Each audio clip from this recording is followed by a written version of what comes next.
Sapphire Harburg. Silvana Reed, Assistant Public Defender with and on behalf of Ms. Harburg.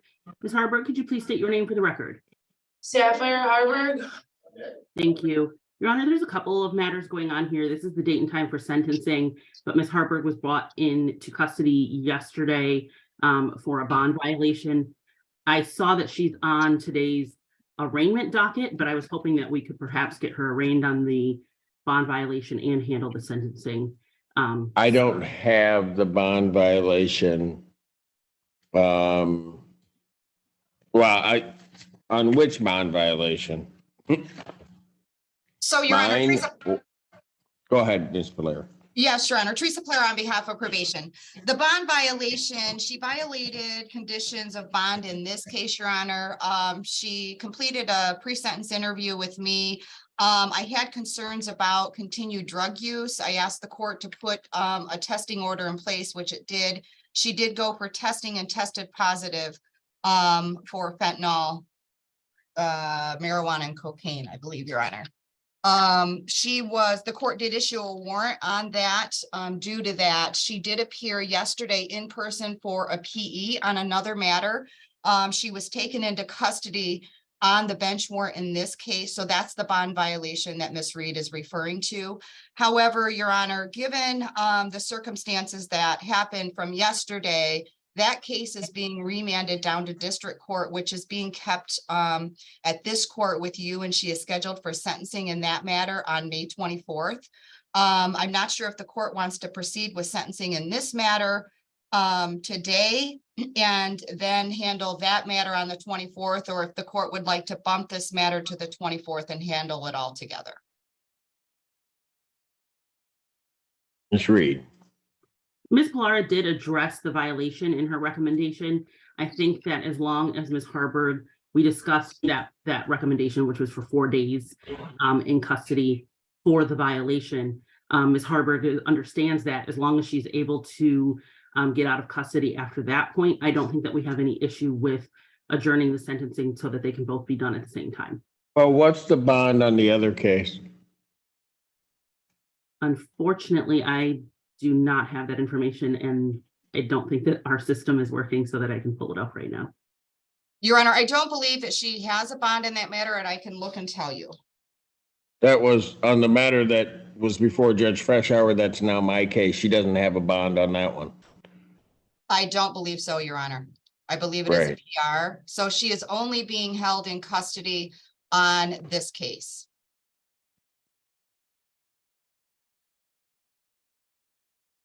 All right. Well, actually, Your Honor, it shows bond denied on both. Yeah, that was Yes. my understanding. So she doesn't, when you say she doesn't have a bond, she's not getting out either way. And I don't understand, and maybe they have not updated things because the jail shows her court date in that matter to be June 15th. So maybe they have not corrected the date to May 24th with you. Correct. Okay. So she's not, given the fact that she's basically been denied that and bond on that other case that is now my case, so she won't be getting out. And I have this, I could deal with it, but it doesn't seem to me to make much sense to not try to put all of that together under one umbrella and adjourn this out to the 24th. Can I say something, Your Honor? You can go for it. So I got out of jail, and when I got out of jail last month, I was doing really good. I relapsed one time, and then that was the date I had to go and drop was the very next day. I've been doing really good other than that, and I relapsed because I'm in a new relationship, and I figured since I'm, early recovery and stuff that a new relationship isn't great for me, and so I told him that it would be better if we were just friends. Your Honor, and I have something to say to that. When I did the PSI with Ms. Harburg, she did report to me that she drank alcohol the day she got out of jail to celebrate getting out of jail, knowing that she had these other cases. I didn't realize that it was the bond was so that I couldn't do anything. I didn't realize that because the bond was set for 3 years ago, and I didn't read the paperwork apparently. Your Honor, and I also have some other concerns. Miss Harburg is receiving medicated assisted treatment. She is receiving methadone. And with her using the drugs that she's using along with that, that's a recipe for disaster for her. And I have grave concerns. I stopped using heroin completely. The fentanyl was in the cocaine that I used. It was not in any, I haven't used any heroin at all. Only using the methadone for my opiate addiction. Okay, but you do understand with the fentanyl that that's still going to cause a. I understand, and I've completely stopped using cocaine and everything else. Like I only did it one time because I was relapsed and I was really in a bad place. But I've been doing really good, and so I'm really upset that I'm here because I fucked up one time. I don't think that is a legal term, but. Sorry, young, I'm sorry. young lady, look. You get out, right? You drink. Then we get to you. Do you have a marijuana card? Yeah, I'm in the process of getting it right now. I have to But go. you don't have, okay. I have to Listen to get my my question. state ID. You don't have a card, right? No, And so when we went and had you tested, and this was only 9 days ago that we had you tested, you come back with 3 drugs in your system.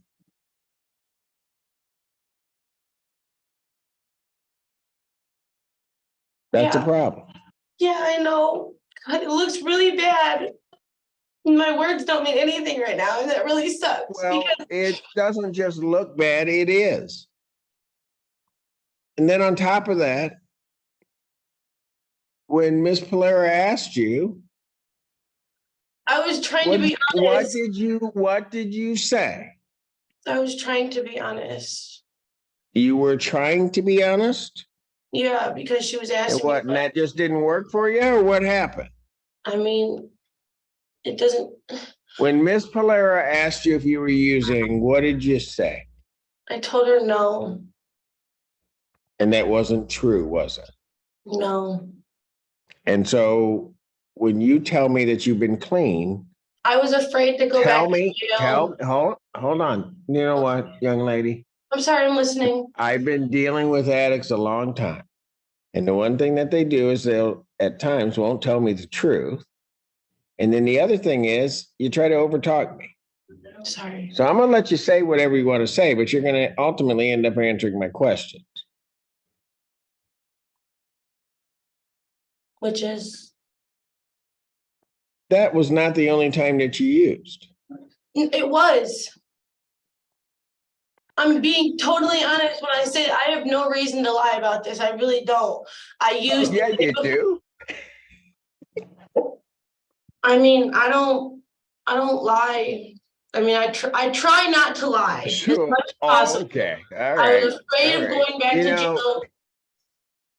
go ahead. I'm going to listen to you. I was afraid of going back to jail when I did the. And how'd that work? Not great, because here I am. Yep.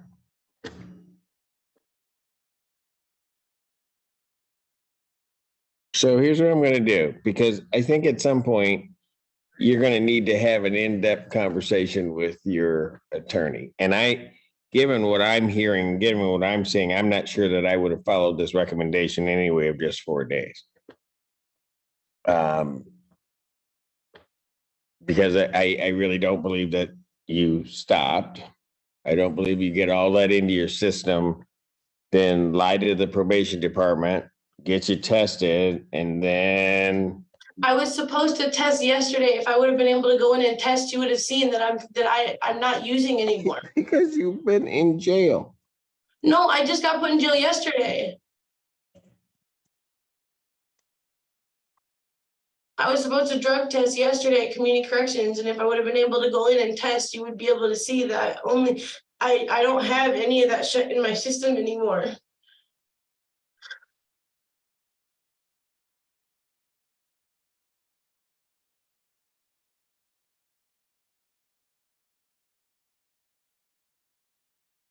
So you tested on 4/27. Well, we have a 5/1 test. Yeah, I think you need to have a more thorough conversation with probation or with your attorneys regarding this and the other matter, as well as what you're doing, because quite frankly, you're out there doing this and you're gonna end up killing yourself. And unless you start just about stuff Your and Honor, whatever. I just Yep. wanted to say one more thing is that I know how badly my heroin use was killing me, and last time I got out of jail last month, I was really, really like on track to get better. And that's why I started going to the methadone clinic every day. And I've been going every day. There's paperwork showing that I went every day. I do all their tests that they asked. Like I said, I relapsed one time. My boyfriend got upset about something and he was really mopey and I couldn't handle it because I had just gotten out of jail. I was still newly recovering and I couldn't deal with it. And so, yeah, I did go out and use, but I haven't used since then. I have no desire to use. I really don't. I really do want to get better. So you're saying that on 4/27, when you tested positive, April 27th, that that's the same drugs that were in your system that then appeared on 5/1?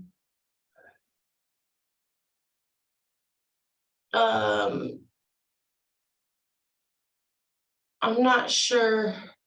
No, I used the night before I dropped. That's the night that I relapsed. On 5, so you used on April 30th, because you tested Yeah. on 5/1, right? Yeah. Yes. Then why on April 27th were you testing positive? April 27th. I didn't go in for another drug test. I only went in for one. That's not what my report says.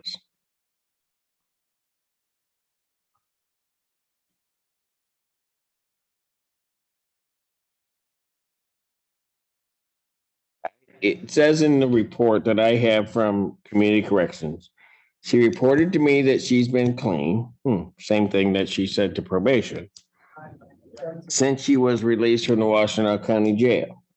However, when tested on April 27, 2023, she tested with a positive result for THC, fentanyl, and cocaine. I think that was the Then same. the other part, hold on. Okay. Then the other part of the report indicates that they received our new report and that then you tested on 5/1/2023 and tested positive for that. Well, those were the same drugs because I never used but one time. Your Honor, I believe that they, Do they have their dates confused I or? think I know that she tested on April 27th and, I don't show another test. Her next test should have been yesterday, which they have her down as missed. That's because she was here in court. Yeah. So you have, so where they've indicated 5/1, it is only that 4/27 test? It is, that's correct, Your Honor. Okay, then we need to get that corrected by Community Corrections. I want a clarification of that. I will send them a message. All right. Just so that we're clear on all of that. All right.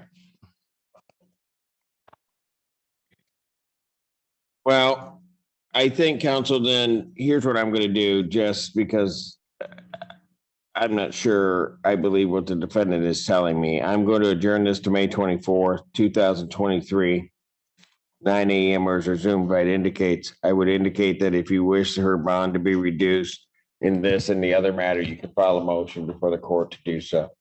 But at this time, I'm not reducing her bond. Her bond will continue as denied. Understood. Thank you. This sentencing hearing takes a serious turn when the court discovers that Miss Harburg, who is already in the early stages of recovery, has violated her bond conditions and tested positive for multiple drugs. The hearing was originally scheduled for sentencing, but the situation changes when probation informs the court that Harburg was taken into custody for a bond violation after testing positive for fentanyl, marijuana, and cocaine. The court also learns that she had been receiving methadone as part of medication-assisted treatment for opioid addiction, making the combination of substances an especially serious concern. Harburg admits that she recently relapsed, explaining that she had been doing well after getting out of jail but used cocaine during a difficult moment in her new relationship. She insists that it happened only once and says she immediately realized the relationship and the situation were unhealthy for her recovery. However, the judge becomes concerned when probation reveals that Harburg had previously denied using drugs when she was asked directly about it. The judge points out that this isn't simply a matter of testing positive. The bigger problem is that Harburg told probation she was clean, yet the drug test showed otherwise. Harburg admits that she lied because she was afraid of going back to jail. She tries to explain that she has been attending the methadone clinic every day and has documentation showing that she has been participating in treatment. She also insists that she genuinely wants to recover and has no desire to continue using drugs. The judge listens carefully but makes it clear that her words alone are no longer enough. The court then discovers an additional complication involving the dates of her drug tests.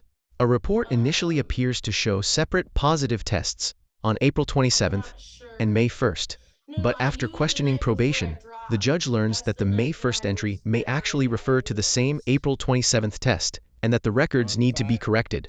The judge orders clarification because he wants an accurate record before making a final decision about her sentence and bond. Despite Harburg's emotional explanation and her claim that she has stopped using, the judge openly says that he is not convinced that she has been completely honest about her drug use. He also warns her that continuing down this path could ultimately cost her life. The judge explains that addiction is serious and that mixing fentanyl and other substances with her existing treatment creates a potentially deadly situation. Rather than immediately accepting probation's recommendation of only 4 days in custody, the judge decides that the circumstances require a much more thorough review. He adjourns the sentencing until May 24, 2023, giving Harburg and her attorneys time to address both this case and the other pending matter. The judge also makes clear that her bond will remain denied, although her attorney may file a motion asking the court to reconsider it. By the end of the hearing, Harburg is facing a difficult reality. She may genuinely want to recover, but the court needs proof that her actions match her promises. Her participation in treatment could work in her favor, but the repeated drug concerns and dishonesty with probation have seriously damaged the court's confidence in her. The judge's message is clear: recovery requires more than saying you're clean. It requires honesty, consistency, and following every condition the court has imposed. Hamptons Clover Lane versus Deja Giles. Brian Gerda, again, on behalf of the plaintiff. Karina O'Hara. Giles. O'Hara. No response. Would you like to proceed with a default? Yes, Your Honor, please. Raise your right hand. Do you solemnly swear or affirm testimony you're about to give will be the truth, the whole truth, and nothing but the truth, so help you God? I do. You may proceed. Now, this is a non-payment of rent case.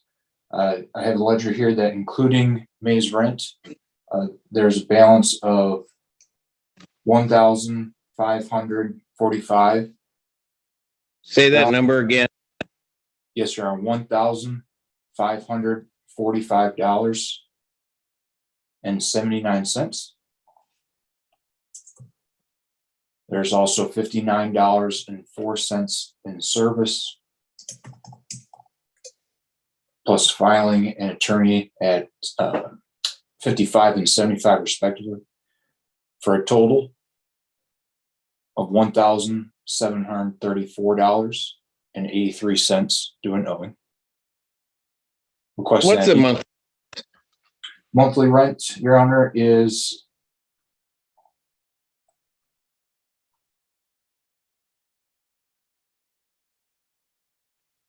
$1,653 as just the base rent. Looks like they also $1,653. Yes. When did they? So when they were here at April 28th, they owed $3,500 inclusive of cost. When was that paid?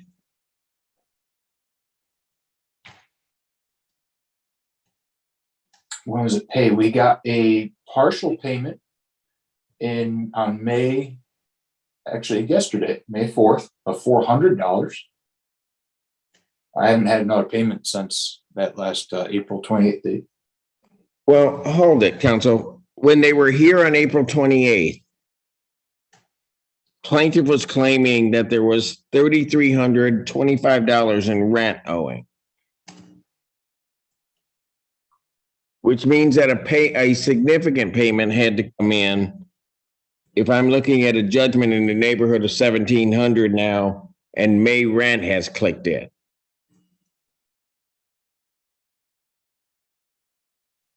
And so what I want to know is, when was that payment made? Yeah, that number that was given at the last hearing, I'm wondering if that included May's rent erroneously. No, it Because that would have brought This it. is Michelle. Good morning. This is Michelle, the property manager at the Hamptons of Clover Lane. They brought in payment 1942.50 and we posted it yesterday. When did they bring it in? They actually brought it in last Friday. The 28th. Yes. And when they brought that in, what was their balance? Their balance. These numbers still aren't adding up. $3,638.29.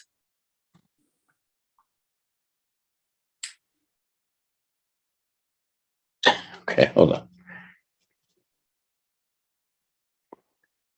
Maybe, and I'm usually pretty good at math, but I have here that they owe $33.25.29 on the 28th. You're indicating they brought to you $1,900? On the 28th, they owed.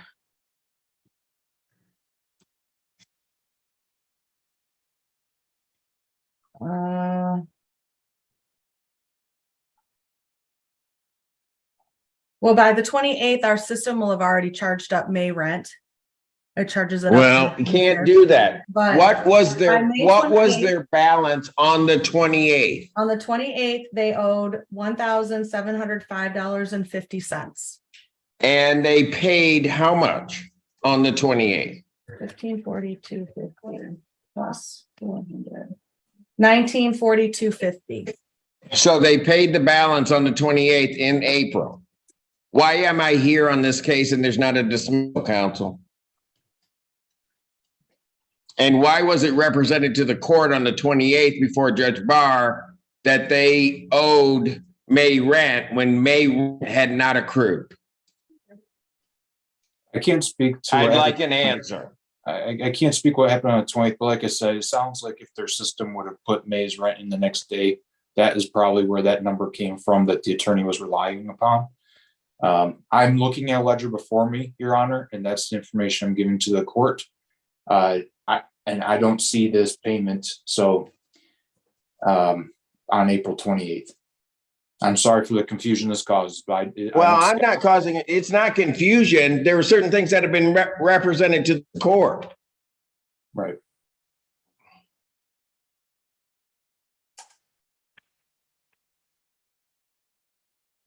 What I'm hearing is that they paid their rent for April and paid it in April. If the court would like to pass on this matter, I will speak to my client right now. And if it was paid. Well, I think you better. Yes. Court to pass it. Judge, Yeah. can you recall Moffitt versus Ford? We haven't. And it is. It is in the township. Court recalls the case of Moffitt versus Ford.